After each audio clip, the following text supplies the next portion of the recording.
समझा जाए कि क्या मिडिल ईस्ट में जो दूसरे तमाम मुल्क हैं उनकी अपनी जो डायनेमिक्स हैं वो ईरान वाले मामले पर असर डाल रही हैं क्या, या असल में इसमें मसला कुछ और है? केवल इस जगह पर फोकस कीजिए। यहां हम मिडिल ईस्ट का पूरा नक्शा रख रहे हैं, केवल इस जगह पर फोकस कीजिए और मैं ये आपको दूंगा। आप जरा एक एक करके मुझे ये बताइए कि वो कौन से इन मुल्कों की वजह से अमेरिका ये तय कर रहा है कि वो अभी फिलहाल हमला करेगा कि नहीं करेगा?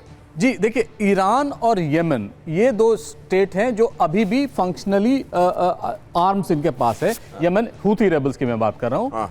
जो इनके लेबनान में थे वो खत्म हो गए, गजा लगभग खत्म हो गया, तो इनका जो न्यूसेंस और थ्रेट वैल्यू था वो अब खत्म हो गया है।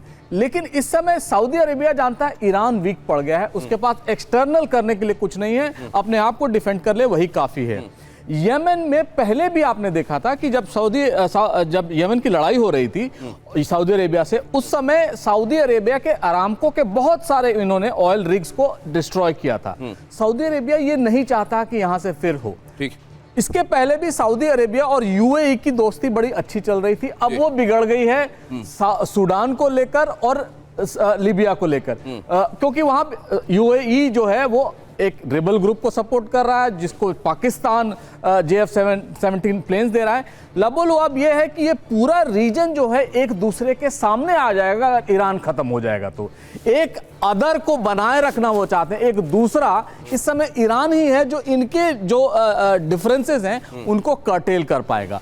अगर ये शुरू हो जाए ईरान का खात्मा, तो जो फेस्टरिंग सोर है, जो घाव है, वो फिर से उबल पड़ेगा। आप ये कह रहे हैं क्षेत्रीय संतुलन को बनाए रखने के लिए जरूरी है कि ईरान अपनी जगह पर कायम रहे और उसका थ्रेट एक हद से ज्यादा ना बढ़ जाए। ये बैलेंसिंग एक्ट भी असल में अमेरिका को ध्यान में रखना है। अब जरा देखिए ये खबर, अमेरिका से इजराइल पहुंचे इंटरसेप्टर सिस्टम। ईरान पर हमलों से पहले इंटरसेप्टर की डिलीवरी। इजराइल में इंटरसेप्टर सिस्टम की कमी, सोर्सेज बता रहे हैं। इजरायली मीडिया का बड़ा दावा कि यहां पर ये इंटरसेप्टर अब इजराइल को वो आवश्यक मजबूती देने का काम करेंगे जिसकी असल में उसको जरूरत थी। इजरायली मीडिया ये बात बता रहा है। अब जरा अगली खबर देखिए, ट्रंप की चापलूसी में फंसा Pakistan. Gaza board of peace पर टेंशन में पाकिस्तान। ट्रंप ने बोर्ड में शामिल होने के लिए कहा और इस बोर्ड में अगर शामिल होना है तो सदस्यता की फीस भी है 9,000 करोड़। मतलब जिसको कहते हैं प्याज भी खाओ गट्ठा भी ढो। ये वो वाली बात है कि पहले तो आओ यहां पर इस्लाम के खिलाफ ही हथियार उठाओ पीस बोर्ड में शामिल होकर, और फिर उसके बाद उसमें शामिल होने की फीस भी दो 9,000 करोड़ रुपए।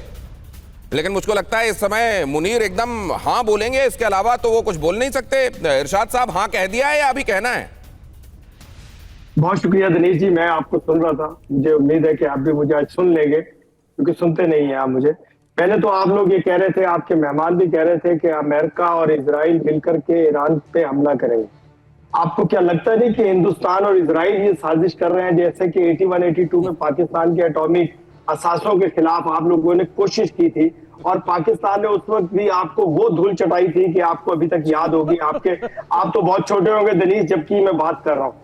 दूसरी बात, ये हंसने की बात नहीं, आप रोने वाले हैं। आप लोग, आपको रोना है दुनिया में। पूरी बातचीत में ये क्रेडिट मत ले लीजिएगा कि अमेरिका को आपने समझा दिया है कि ईरान पर हमला करना ठीक नहीं होगा। देखिए, अमेरिका को मालूम है कि उसने क्या करना है। अमेरिका को मालूम है कि ये साजिश कौन कर रहा है। अमेरिका को पीस बोर्ड में आप शामिल हो रहे हैं क्या? जी बिल्कुल, हम शामिल होंगे। जो भी इंसान 9,000 करोड़ रुपए कहां से देंगे आप लोग? वो आप छोड़िए, हमें मालूम है कि हमने क्या करना है। लोन लेने की जरूरत नहीं है। अब हम आपको भी भीख भेजा करेंगे, याद रखें। चौथी बड़ी इकोनॉमी को आप क्या दे देंगे? आप FATF से आप ले लेंगे, FATF से आप ले लेंगे और उसके बाद ये 9,000 करोड़ वहां दे देंगे, तो आपके यहाँ लोग खाएंगे क्या? मैंने कहा था दिनेश, मुझे नहीं सुनेंगे आप। मुझे पता है कि आप इस तरह की बात कर रहे हैं। आप चौथी बड़ी इकोनॉमी को भीख देने की बात कर रहे हैं। आप दुनिया की चौथी बड़ी इकोनॉमी को भीख देने की बात कर रहे हैं।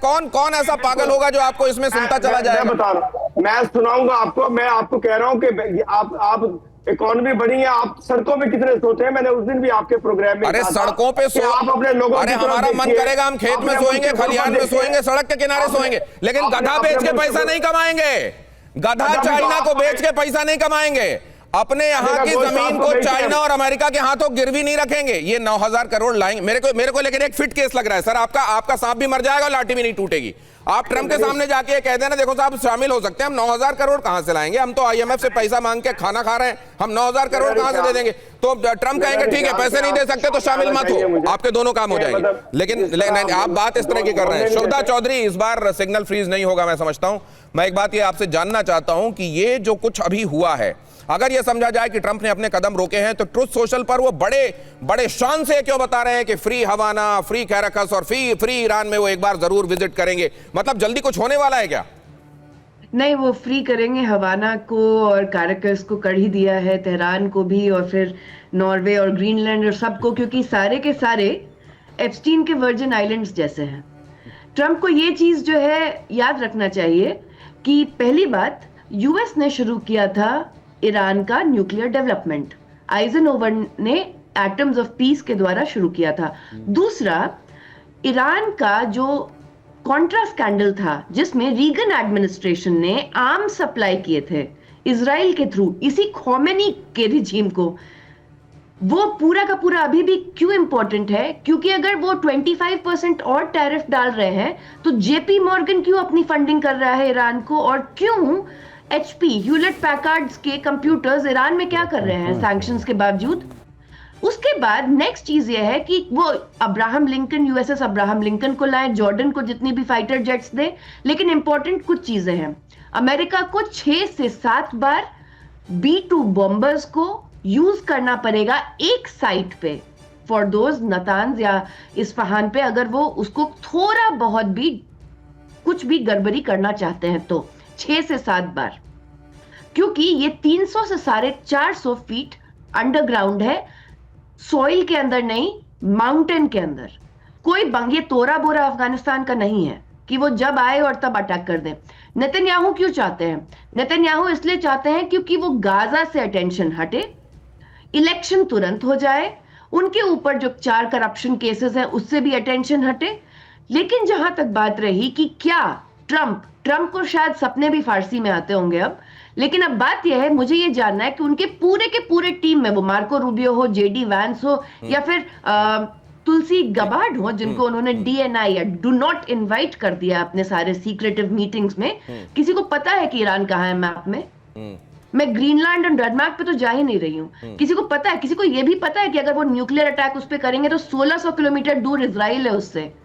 ईरान ने इंटरकॉन्टिनेंटल बैलिस्टिक मिसाइल कल यूज किया है। ये जो आप कह रही हैं, मैं बता देता हूं अपने दर्शकों को, ICBM भी टेस्ट कर लिया। ICBM 10,000 किलोमीटर तक मारक क्षमता वाली अब मिसाइल भी बना ली है ईरान ने, और इसके मायने क्या है वो आगे आपको बताऊंगा। कर्ज के काले सर आपके पास आने वाला हूं। अमेरिकी हमले की आशंकाओं के बीच ईरान